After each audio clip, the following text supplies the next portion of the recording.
Hockey was the game for Clancy Cook. He could skate and shoot and win. As a boy at the rink, he was on display. All eyes were turned on him. He'd look up and wave during breakaways, blowing kisses to the girls. Once he'd scored, he'd stop to flirt and brush his flowing curls. The lowly Hogtown Maple Buds were a sorry, desperate team. They played like a tractor, old and slow. They were not lean and mean. The Stanley Cup, they had no hope that they would win that season until young Clancy was traded in. And then he had a reason. Clancy skated like the wind. He scarcely touched the ground.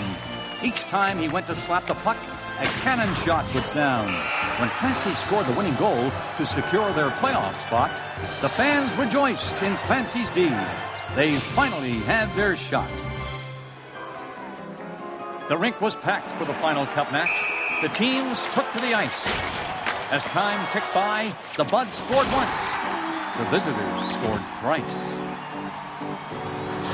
Then Clancy fired a pair of goals. The Buds thought they could win, but the puck was intercepted.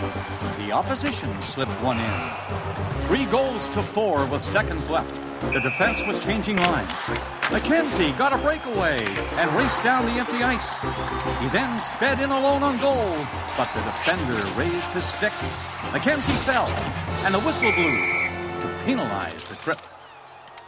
Mackenzie writhed upon the ice. His knee was twisted badly. The fans went wild up in the stands. They screamed and hollered madly. The referee called for a penalty shot. Mackenzie couldn't stand. The coach could pick an alternate, and Clancy was his man. The fans all threw their hats in the air, their hopes no longer dim. The lights, the crowd, the refs, the teams all turned their eyes on him. Theatrically, he raised his head as if to say, "Who, me?" Then took to the ice with a blush of pride, as if reluctantly. As he skated slowly around the rink, his lips grew tight and mean. The fans went wild. They called his name. But Clancy was in a dream. He saw himself with arms raised up. The Stanley Cup he held. The fans in adoration cheered and hollered, sang and yelled. His skill and speed and mighty shot were not matched by any man. The instant that he scored this goal, his legend would sweep the land. But Clancy's dream was broken when the referee's whistle blew.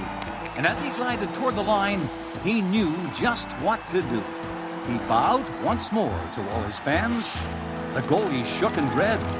Clancy strode across the ice. The crowd roared overhead. He grimaced at the other bench. He snickered at the goalie. He posed and strutted around the ice to savor the moment slowly. The referee looked at his watch, then blew his whistle boldly. The goalie crouched down in distress as Clancy looked on coldly. Clancy weaved from side to side as he approached his padded foe. Down came his stick with fearsome might, a blur of puck and snow. He turned his back. He didn't look. The puck split the air like a jet. The goalie's stick just dangled as he waited in front of the net. The crowd was quiet. The air was still. The night was black outside. A dog was howling a lonely tune. Somewhere a baby cried.